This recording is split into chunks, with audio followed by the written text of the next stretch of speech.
Hi, I'm Lazy Video Guy. Today we're looking at the face detection AF on the X-T3, just real quick.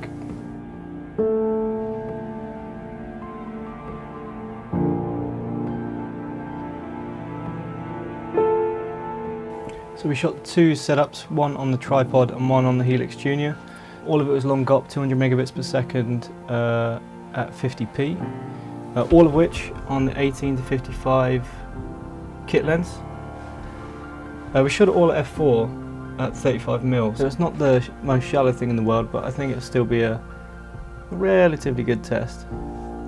So I shot the back of the LCD on the FS5, as you can see here, just so you guys can see what you see when you're shooting video and the face detection kicks in. So you can see it's kind of constantly hunting for the eye, and it is actually really good. This is all on the default settings. You can change the sensitivity and the tracking speeds and stuff like that. But at this setup, I was getting Sarah to walk from, the really light outside conservatory into the kind of darker living room. It wasn't fazed by the change in light levels at all. This is all on the default settings. You can change the sensitivity and the tracking speeds and stuff like that. Part of the reason I think it pairs so well with the Helix Junior is that, well, A, it's crazy light, but B, the AF is actually really reliable.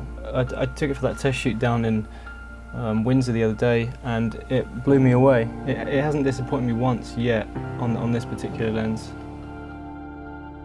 So yeah, as I said, just a quick one today. I hope you guys found that useful. Again, chuck in the comments if there's anything else you guys want me to have a look at. Do bear in mind I've only got 3 lenses for this guy at the moment. I'll put it in the comments below which I've got. I'll be pre-ordering the Ninja V when it's finally able to pre-order on Amazon, and I'll try and get a video out of that as quick as I can. Hope you enjoyed the video.